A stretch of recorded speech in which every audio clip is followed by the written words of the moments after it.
Vereador, eu quero voltar até para a questão da caminhada pela liberdade, que a gente trouxe aqui logo no começo da nossa apresentação. Um dos eixos dessa manifestação, inclusive que a gente ouviu de vários manifestantes, é uma insatisfação com a atuação do Poder Judiciário. Eu ouvi de alguns desses manifestantes justamente que o Poder Judiciário brasileiro cruzou limites. O senhor avalia que houve esse cruzamento de limites e, caso sim, qual foi esse limite? Bom, não sou eu somente que acredito.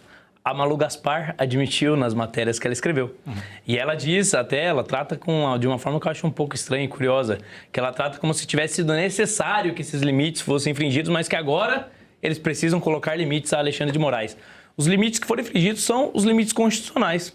Por exemplo, você julgar pessoas que não têm foro privilegiado no Supremo Tribunal Federal, isso é você violar a Constituição, é violar os direitos que as pessoas têm. Você não ter audiência de custódia para pessoas presas, é você tratar um cidadão que, no máximo, poderia ser acusado por vandalismo, pior do que um traficante, porque o traficante tem audiência de custódia. Você não deixar que advogados tenham acesso ao processo.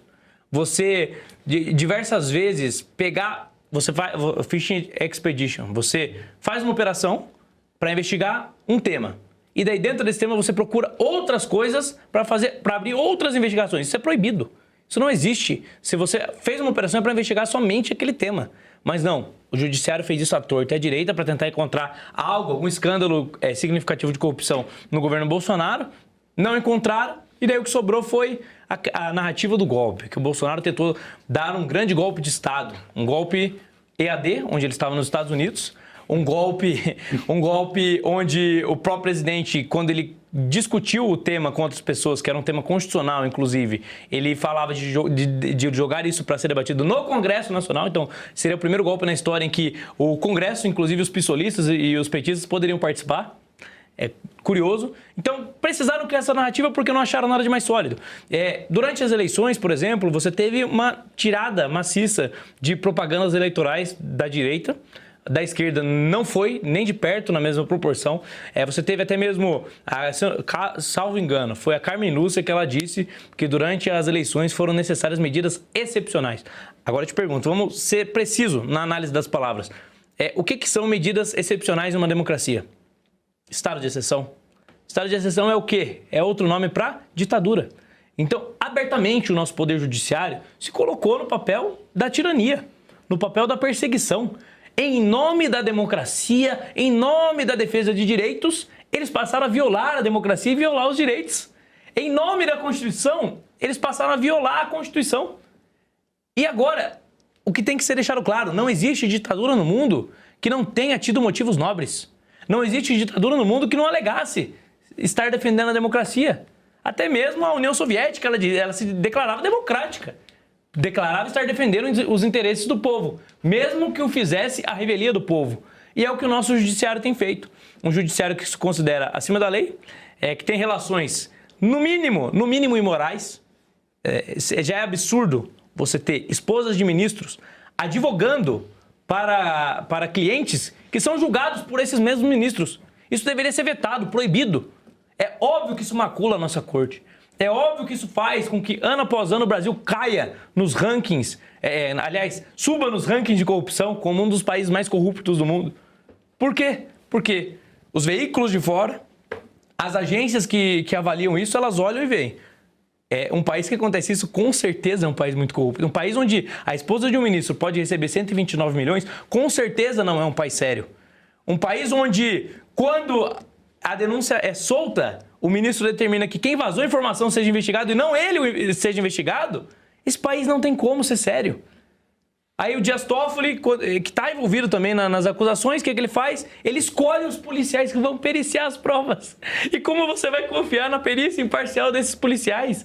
É impossível. Mas é tudo em nome da democracia. Então, se eu faço essa crítica ácida, qual vai ser o rótulo que eles vão colocar? Que eu sou radical. Eu sou radical por quê? Por defender o Estado de Direito? Por defender que não existe ninguém acima da lei?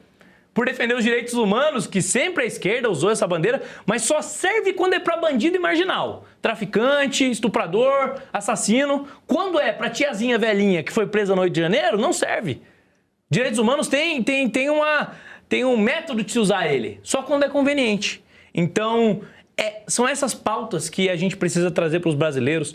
E eu acho que a marcha que nós fizemos, inclusive, que o Nicolas convocou, ela teve esse propósito de acordar os brasileiros. Não dá para admitir isso. Por muito menos, outras democracias já derrubaram governos, já derrubaram poderosos.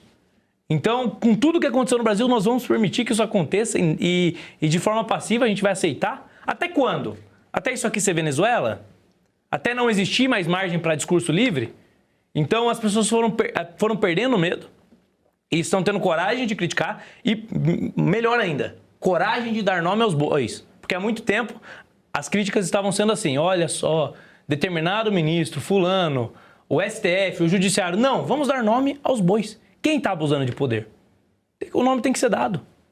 Quem que tinha a esposa que recebeu 129 milhões? Foi o Alexandre de Moraes.